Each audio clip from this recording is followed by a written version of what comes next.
First live demo, yes. All right. So I am from the United States and the West Coast in Oakland, California. Most of the days I write either Node, all the Node.js, Node Point JavaScript people are in Oakland, and it's a magical world of bicycles and coffee and cats and taking photos of cats in urban environments. If you're in the Bay Area, don't just go to San Francisco, make sure to come to Oakland. I have to do my little tourism pitch first. So I hang out in here. I wanted to show this. I was just doing some tech support during the last talk. Fusion27, dear listener, he was in here and he goes, hey guys, I'm trying to get this function to return a string, but my skull thickness appears to be in the way. Anyone got a minute to help a brother pry his head from his arse? And he posted a code snippet. I helped him out, taught him how JavaScript callbacks work, and he finally goes, aha, he sees a light bulb switch on. And then I did the IRC version of throwing your hands in the air of success. So if you guys have issues with PhoneGap, it is an open source project. There is an IRC channel. IRC is, it's like Twitter, but with less CSS. So you should go in there. It's a great way to build an open source community, and we get to make fun of native code in there all the time. But I'll get right into my talk. So I've been building an app called Gather, and I'm not really going to talk that much about the app, but it is in the App Store for Androids and iPhones. And it's not on every Android and every iPhone yet, but I'm working on cross-device compatibility, which I'll talk about. But you can go play with it. It's Gather.at in your browser or Gather on Twitter. And I'd encourage you to play around with it and give me critique on the UI, because it's all one web view using PhoneGap. So I'd also like to mention that all of the imagery in the background are photos of cats that I've taken around the world over the last couple of years. So you can use these cats. They're all MIT licensed by me. The dream of PhoneGap, to me, why I did it, why I didn't become an iPhone developer or an Android developer, is because of this. I wanted to have JavaScript everywhere. I wanted to be good at one language and not have to split my time between 3 languages and make a bunch of compromises. So, here's a Git commit from recently. I like GitHub a lot. It's a great thing to use. If you don't use it, you should get on there. This is a diff that I did. Half of this is client-side code, so I'm like messing around with my rendering and my event emitters on the client. And then down here, I actually got to patch the server, because our backend's in JavaScript too, because we use Node. So our company is myself and Michael Rogers, another JavaScripter. I don't let Michael touch front-end code because he butchers things. But he's a good Node programmer, and I happen to know Node as well. And so it's awesome that we can have a team that we both know JavaScript. So in this one diff, I found a bug in his backends, and I fixed a bug that he had, and added a new route to this thing. And it's using kind of the same semantics that I was using on the client. So it's nice. You can use JavaScript on your API. You can use JavaScript in your app. And you can kind of be good at one thing, and it can spread everywhere. That's the dream, right? That's like the selling point. However, you really end up writing native code. There's no way to get around it. So as much as you don't want to get down to Objective-C or Java, if you're going to have an app that's successful or successfully fast, or is competitive with native apps, you're going to have to write native code. That's what I found out, begrudgingly. So I now end up writing code in different languages, but primarily I'm writing JavaScript these days. But here's an example. So on the plane ride over the Atlantic in the middle of the night, I wrote this code. It's probably not very good, but it's a little bit of Objective-C. So I loved Wheelie Bastard's live coding demo earlier of a plugin, and I made a very similar plugin. So it's up on GitHub, but it's in the PhoneGap plugins repo. It's really simple to write plugins, I found out. A lot of Objective-C code is just copy-pastable from mailing lists that you find on Google. You can ask people, and they'll send you to like weird code snippets in weird places. Not a lot of Objective-C people are on GitHub, more and more every day, but not as many as, say, like the Node.js community, where every module the source is online and it's up on GitHub. So I'm not really a good Objective-C coder, but this module is really simple. It just gets your device token and what operating system your device is running, and lets you get that from Cordova. So you can do like platform feature detection stuff. So the barrier of plugins right now is kind of high, but it's getting better every day. So if you haven't written a plugin, definitely go and check it out. I ended up having 5 code bases for our app. So our app is supposed to run on mobile web and every smartphone that runs Android or iOS. And at first, we were like one code base, and then managing Android build files, iPhone build files, Node backend files. We ended up refactoring out open source Vue library, like for the actual UI. That's a separate code base. So we ended up having 5 code bases, which isn't horrible, but it was more than I first expected. Just because when we did deployments, like pushed our Git commits up, and it had a bunch of binary Java files that Eclipse generated. Michael got really mad, and so it's good to split things up. Our five repos are the iOS and the Android boilerplate that PhoneGap gives you, and then all of our Node stuff, and then our framework, and then finally our app-specific stuff that consumes the rest of it, except for Node. So we have, for instance, an iOS library. It just has an Xcode project, and it's just there for source control. I'm usually just checking things into it. It's a private repo. Same thing for Android. It's all this stuff with the Android build cruft. And both of those share the same www folder. So we do have one set of HTML5 assets that is our app. And our goal is to release a mobile web version and a version that feature detects on all the different platforms and inserts the right scripts and everything, and I'll talk about how to do that. And then also, the open source part is the UI that I worked on. So it's this library called ViewKit, and it's just our, you can think of it as like jQuery mobile, sort of, except not as crazy big and doesn't support old browsers. It's WebKit only, and it's kind of an opinionated take on it. So it's up there on GitHub, and it does, it gives you like a fluid UI that is featured in our app and works on different screen sizes and densities. So it's worth checking out if you're interested in this kind of stuff. Let's see, so at the beginning of building our app, or actually, I should show the app a little bit. See if I can. So let's see. So if we have internet, see if the internet connects. Come on, the Twitters. Well, I'll wait for that to load and come back to it. So a little bit of the process of building it. At the beginning, I worked with a designer that I really like, a guy that I've worked with a lot, Michael Felix, and he delivered me a bunch of PSDs. It's the same as building a web app. This is the way I've been building web apps for years. So it was really nice that he gave us this set of PSDs for our app, all the different screens and the active states, and he does user interaction design as well. And so I was able to work in the same workflow that I've known for years. I took these PSDs, turned them into CSS, made them interactive, added JavaScript stuff on top, hooked it up to the backends. It was all like developed in Chrome using WebKit Inspector, Chrome developer tools, and then testing on devices a pain. So I brought my buddies along with me. Here's my magic bag of tricks. Got the 4S, the Nexus 7. We've got an Android 2.2. I call it Mr. Dinosaur. And then one of the older iPhones. These are just the ones that I need with me when I travel to Europe. I have more at home, but I would say that this is a pretty good base level. It's a newer Android and an older Android, a newer iPhone and an older iPhone. So between iOS 4 and 5, Android 2.x and 4.x, you get like 90% of both markets, and it's pretty good. And then you don't have like a ton of people saying like, I have an obscure Android phone from 3 years ago that it doesn't work on, because you also have an obscure Android phone from 3 years ago that you know it works on. So I've noticed that with debugging, it's really important to debug on device. The iOS emulator is pretty good. Totally skip the Android emulator, it's worthless. Just test on Android devices. It's way quicker if you're testing on Android. iOS emulator is pretty good though. So our strategy was to do the iOS app first, because it's a better platform, and then go and port it to Android. And we did that. We built the version for iOS 5 and up. That way you don't have to deal with scroll issues, because it's fixed in iOS 5. And literally position fixed is fixed. And then we submitted it to the App Store, and then I was like, okay, now we have to wait like 2 weeks for Apple. So in the time that it took Apple to approve our app, we completely ported all of the front end to Android, which was awesome. And we had the Android version out before the iPhone version, because you can just submit right away. So it was awesome. So I think that this strategy worked pretty well for us. In order to add iOS 4 support, which is in that ViewKit library, we are using iScroll to do scroll, like polyfill basically.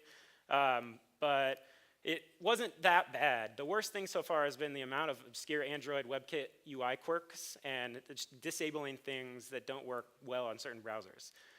For instance, animations will kill Android. Here's a commit I found from a couple months ago. This took me so long to figure out what was happening, but this one line, okay, so in our app we have a list. Let me see if I can log in now. We have a list of things. Nacho Forest, capital P password, in case anybody wants to hack into my fake Twitter account. By the way, this is a native plugin called Child Browser that I'll be talking about to do our OAuth dance. So in our app, we have like a list of things that scrolls. And I have a little screenshot because I knew that the internet would be junky town. So one of the things we have is this compass that rotates and uses the PhoneGap get compass feature and figures out we're an event organizing app. So it's like, you're here, you have to get to this event across town. It shows you a compass direction of where to go. It's like a compass. And we have a WebKit animation for when you're turning your phone around, the compass updates because it's a compass. And we have a nice fluid animation. But just the fact that that WebKit animation property was even enabled in CSS caused the Android scroll performance to completely, horribly go down to like 3 frames per second. Even if the compass wasn't actively moving, the fact that it had WebKit transition defined on it was enough to completely slaughter Android performance. So just removing that, or basically I had to write a conditional style sheet loader, checks the user agent. It was annoying. But these are things you have to deal with when doing cross-mobile dev. Different scripts for different folks. This is another hack. For instance, like the Cordova.js that you get when you build an Android Cordova project or an iPhone Cordova project, you can't use the Android one and the iPhone one and vice versa yet. So, and also certain plugins aren't as cross-platform as they should be, or certain plugins are only available on iOS because Android doesn't have everything iOS does. So sometimes you have to conditionally load scripts. These are all the scripts we have in our app. It's not that, there's dependencies like straight up just like vendored libraries. Well, I won't go into using the internet in this presentation, but there's a bunch of scripts and different versions of Cordova.js based on platform, and we just have a stupid little script loader that checks what you're on. I actually got this code from the Wikipedia app. It's a great resource. It's up on GitHub. The Wikipedia mobile app is probably like the most complete implementation of a real-world PhoneGap app that I've seen. And so we load different plugins based on platform during the page load cycle. And then also we do things like, make this a little bit bigger. When the device is ready in PhoneGap, we add listeners for when you turn the screen off or close the app or background the app. You get events in JavaScript. I have a plugin that tells me when push notifications happen.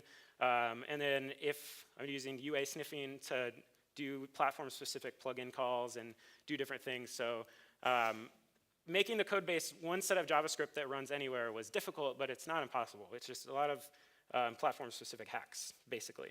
For instance, date pickers was one thing that got me. I'm not an Android user primarily. I've had iPhones for the last few years. So I was really confused. This is Gather running on an Nexus 7 here, the large tablet. On the normal gathering creation page on iPhone, you can have a multi-date and time picker. But on here, on Android, you can only do time in one, and you have to have a separate modal dialog for date. So that meant we had to combine 2 different UI components. I had to have a separate in field for time and a separate field for date, and you have to use a native plugin to call to the native date picker. It was a little bit of added complexity because Android and iOS UI stuff doesn't mesh as much as it needs to sometimes.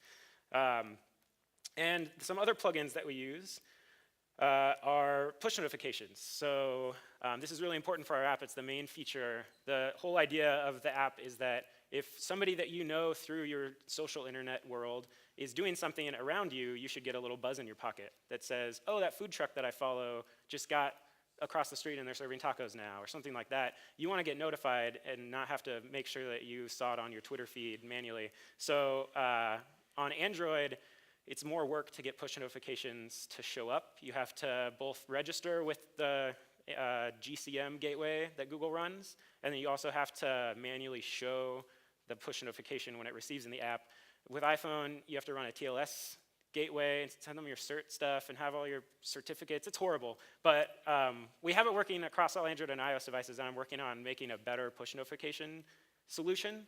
But it was possible, and we have everything in there. Child browser, which I used for login.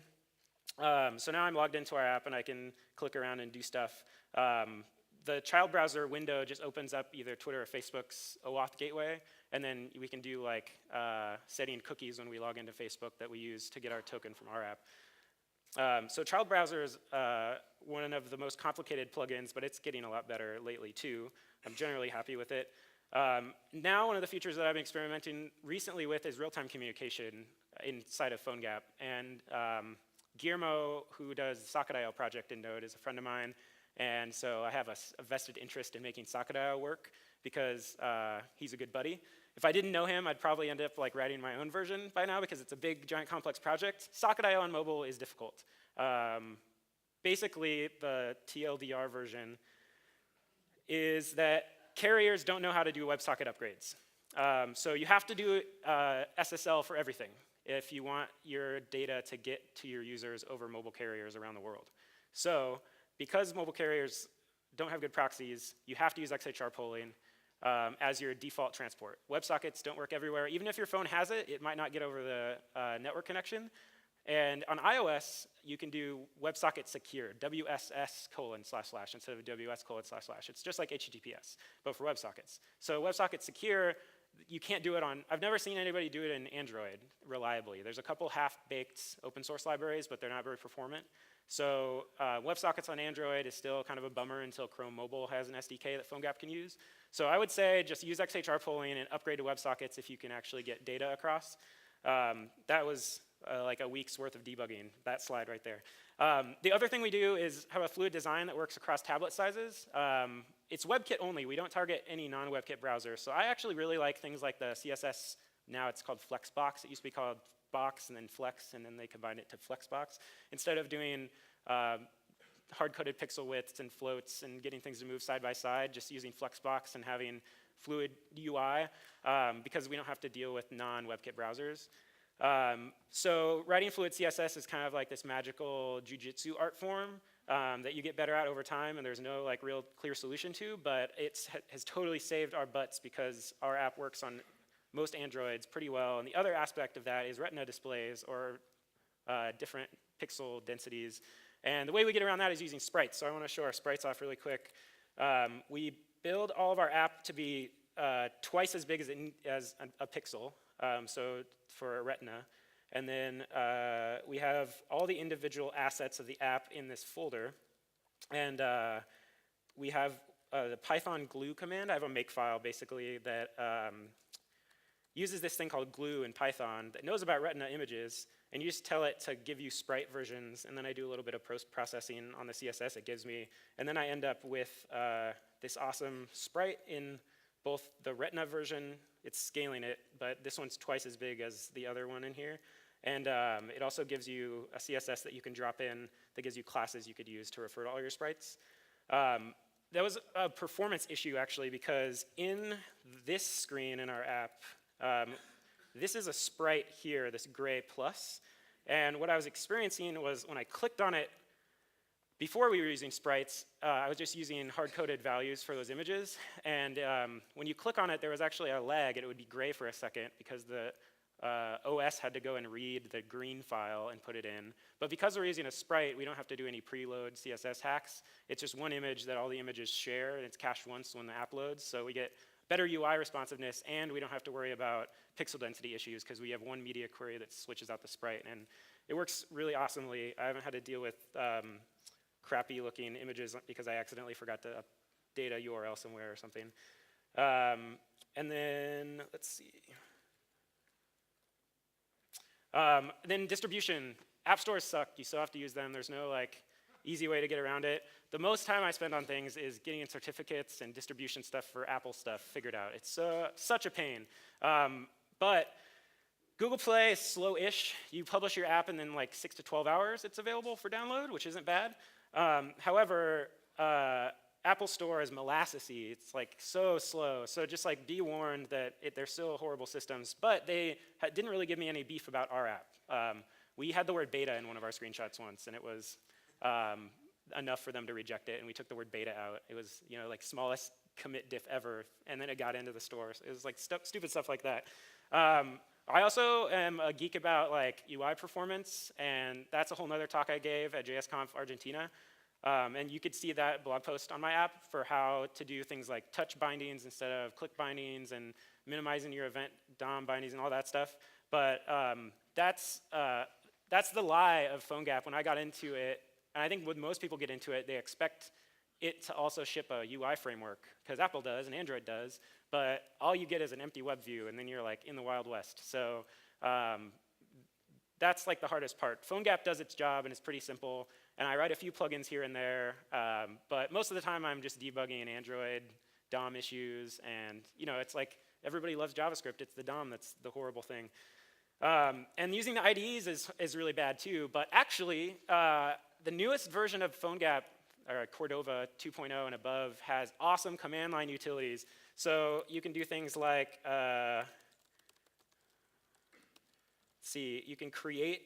you could just do commands like that create Xcode projects or create Android projects for you, and it rules. And then it means you don't have to install Eclipse anymore. Because like when you get started with Android development on PhoneGap, it's like step 1, install Eclipse. And you're like, really? Is this like 1997? So that's done. That's everything I had to cover, I think. I wanted to show some commit messages just to give you an idea of the day in the life of a cross-platform developer.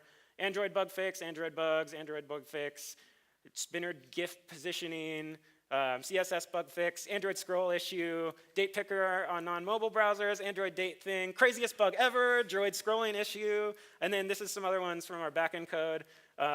Haha, variable hoisting, debugging, GCM error reporting. It's like all of this is like stupid bugs. It's like the thing that's easy to reason about, building the UI, building the plugins, that's easy. It's like once you ship it and get Android bug reports and iPhone bug reports and have to connect to Apple's push notification server, it's crazy town.